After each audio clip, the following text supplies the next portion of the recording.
C'est en 2018 que j'ai commencé à m'intéresser aux films Marvel. Infinity War ayant une très bonne promo à ce moment-là, je pense que c'est grâce à ça que j'ai commencé à m'y intéresser. Après, je suis pas non plus devenue une fan hardcore, j'ai pas lu les comics, j'ai pas vu la plupart des séries, mais en tout cas, j'attends à chaque fois avec impatience les nouveaux films, et ça change pas. Je suis toujours aussi enthousiaste à l'idée de voir un nouveau film Marvel et de voir l'avancement de cet univers, même si j'avoue que j'ai pas vu Deadpool 2. Aujourd'hui en tout cas, on va spécialement se focus sur les Spider-Man, sur les films Spider-Man, donc les trois premiers quoi, ceux de 2017, 2019 et 2021. Et bien sûr à la fin je vais parler aussi de Brand New Day qui est sorti aujourd'hui, au moment où je tourne cette vidéo, donc c'est parti. On voit pour la première fois le Spider-Man de Tom Holland en 2016 dans Captain America Civil War, où il fait une apparition.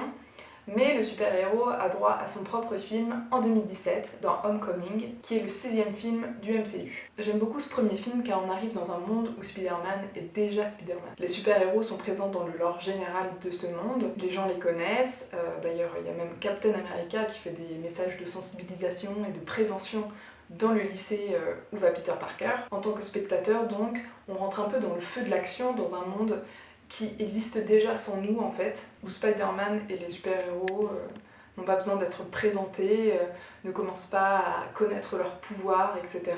Et ça change du coup un peu du Spider-Man de Sam Raimi, où on suivait d'abord Peter Parker qui était normal, puis qui se faisait piquer, et devenait Spider-Man. Mais le Spider-Man de Tom Holland n'est pas non plus iconisé, malgré qu'il soit déjà le super-héros qu'on connaît. En effet, il est peut-être Spider-Man, mais il n'a pas encore la reconnaissance de ses pairs, et notamment de ses pairs super-héros, dont Iron Man qui est son mentor en quelque sorte, et il reste un ado avec les problématiques que tous les adolescents peuvent rencontrer à cette période. Et tout cela renforce l'humanisation et la normalisation de Peter Parker.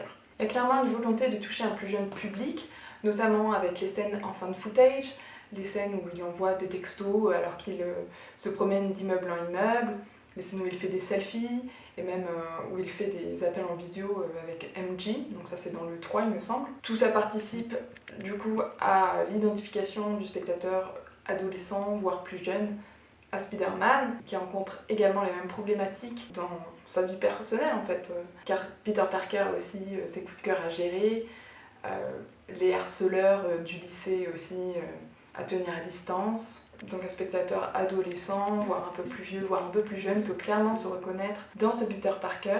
Et ça nous rappelle qu'au final, Peter Parker, c'est avant tout un adolescent comme les autres. J'aime beaucoup ce Peter Parker qui est très touchant, je trouve. Comme lui, on serait très excité à l'idée d'avoir fait notre première bagarre, à l'idée d'avoir rencontré Iron Man. Et comme Ned, le meilleur ami de Peter Parker, on serait hyper enthousiaste que notre meilleur pote soit Spider-Man et de voir son costume, etc. Mais il y a un côté réel à tout ça et aussi attendrissant parce que Peter Parker, malgré le fait qu'il fasse plein d'erreurs, il ne se décourage pas, il veut s'accrocher et impressionner Tony Stark et il a vraiment une volonté de faire le bien et d'être reconnu par Tony Stark, par les autres super-héros, et il n'a pas ce désir de célébrité en fait. En 2019, Spider-Man Far From Home, le 23e film du MCU, suit la continuité de Homecoming en termes de ton et d'ambiance, avec ce même humour qu'on retrouve de manière générale dans pas mal de films du MCU et dans tous les Spider-Man, et aussi avec le fait que le film se déroule encore une fois au lycée, puisque Endgame est passé par là, et c'est bien pratique, Peter Parker et ses amis ont été effacés par Thanos, et sont donc revenus au même âge, alors que l'humanité avait avancé de 5 ans dans le temps. Comme l'annonce le titre, le film ne se déroule pas à New York cette fois-ci,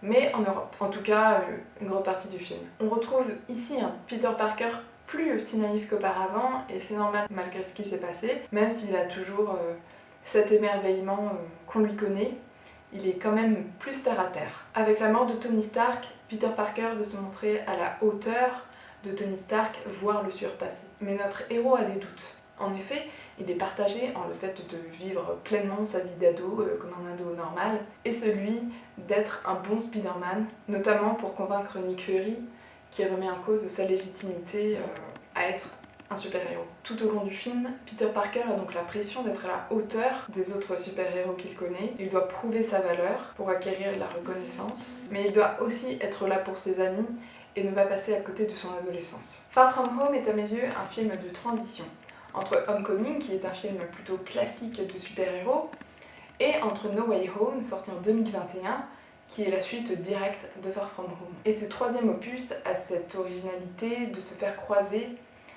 tous les Spider-Man qui ont déjà existé en film. Il me semble qu'à sa sortie, le film avait été un peu critiqué pour le fanservice qu'il offre abondamment aux spectateurs, mais bon sang que c'était jouissif aussi de retrouver ces trois Spider-Man ensemble pour certains qui ont grandi avec ces trois-là en fait, qui ont notamment connu le Spider-Man de Tobey Maguire quand ils étaient enfants ou adolescents, puis 10 ans plus tard qui ont connu celui avec Andrew Garfield, et peu de temps après celui avec Tom Holland. Donc ça fait vraiment une retrouvaille de vieux potes en fait. Et franchement c'était fun à voir à l'écran je trouve. Donc ouais, ça fait un petit quelque chose de voir ces trois acteurs là réunis. Et personnellement, je l'adorais. Donc oui, le film reposait essentiellement sur ces retrouvailles. Il comptait sur ces jeunes devenus un peu plus vieux pour ne pas manquer cet événement et aller le voir au cinéma. Et ça n'a pas manqué. Le film a été un carton et il a engrangé 1,9 milliard de dollars.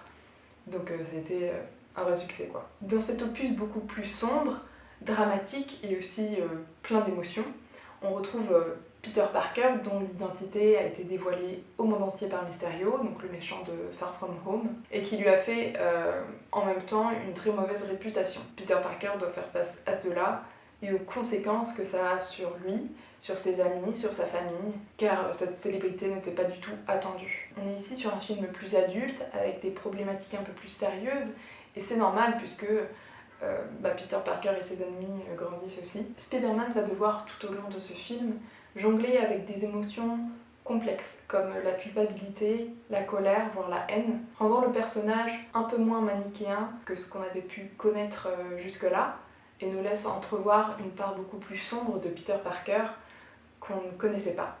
Et c'est donc plutôt intéressant. On voit vraiment bien l'évolution du personnage, mais Peter Parker reste quand même ce personnage foncièrement bon et qui pense que tout le monde mérite une seconde chance. Mais comme lui dit le bouffon vert, ce syndrome du sauveur, à terme, pourrait être une faiblesse en fait, car il a trop cette tentation de se prendre pour un dieu qui pourrait rectifier tous les méchants. Ce troisième film se termine sur le sacrifice de Peter Parker, qui souhaite protéger ses amis, et pour ce faire, fait en sorte que tout le monde oublie son identité. Spider-Man Brand New Day, le 38e film du MCU, et le 4e consacré à Spider-Man, sort donc ce 29 juillet 2026. Le film se passe 4 ans après No Way Home.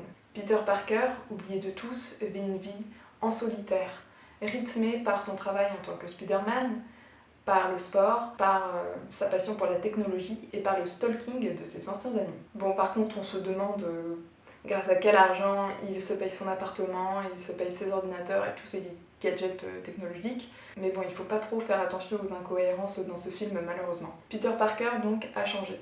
Il est devenu un homme avec ses blessures, se consacrant à 100% à sa tâche de super-héros pour notamment oublier qu'il est seul. Et cela va révéler un côté plus sombre de lui qu'on avait notamment pu apercevoir dans No Way Home, mais qui va prendre ici davantage de place. Et c'est encore une fois intéressant de nuancer encore plus le personnage, de le pousser dans ses retranchements, car on se demande jusqu'où il va aller en fait. Le film porte un vrai discours sur les personnes qui peuvent se sentir différentes, qui peuvent se sentir isolées, qui peuvent être harcelées, moquées. Et c'est plutôt intéressant, je trouve, comme discours dans notre société actuelle où les gens sont de plus en plus isolés. Il faut ramener des gens à des valeurs comme la solidarité, l'amitié, car c'est ça qui peut nous faire aller mieux, et car on mérite tous d'être entourés finalement et d'avoir des amis. Et Peter Parker finit par comprendre cela.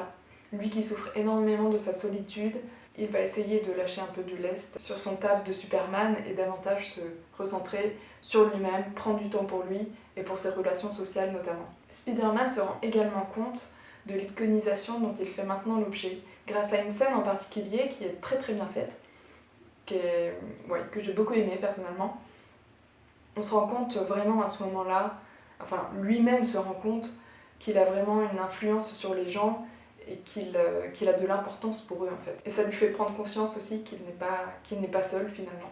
Je pense que Spider-Man Brand New Day n'est pas le meilleur film Spider-Man du MCU, loin de là. J'ai trouvé qu'il y avait quelques longueurs dans le film et qu'il y avait pas mal d'effets cheap, notamment pendant les scènes d'action, on va avoir des ralentis par exemple. Le fait d'avoir certains flashbacks à certains moments du film, notamment pendant une scène très cliché en plus, donc on nous rajoute des flashbacks par-dessus ça fait très cheap aussi quoi. Également les moments où on veut immerger le spectateur un peu dans la peau de Spider-Man qui va d'immeuble en immeuble, eh bien c'est censé du coup nous mettre à la place de Spider-Man, mais je trouve que c'est tellement mal fait, on voit tellement que c'est de la CGI, que tout est fake en fait, que ça fait tout le contraire. Ça nous sort complètement de la peau de Spider-Man. Si vous êtes arrivé jusque là, je vous remercie beaucoup et n'oubliez pas de vous abonner si vous avez envie de voir mon prochain contenu. Je vais faire une mini section spoil, mais vraiment très courte. En fait, je trouve que dès le début, on sait que Damage Control va être les méchants de l'histoire. Il n'y a pas vraiment eu de surprise pour ma part quand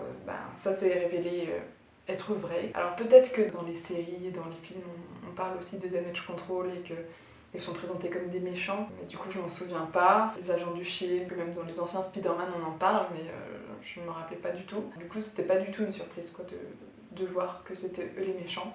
Donc c'est dommage. Et à un moment aussi, il y a un effet assez sympa. Il y a un espèce de plan séquence en fait qui montre plein de gens possédés les uns après les autres. Et donc c'était assez sympa comme effet. Aussi j'ai beaucoup aimé vers le début, donc on suit Peter Parker qui est dans une boutique et il reçoit un coup de fil comme quoi il y a des méchants qui sont à tel endroit et donc il faut qu'il y aille d'urgence.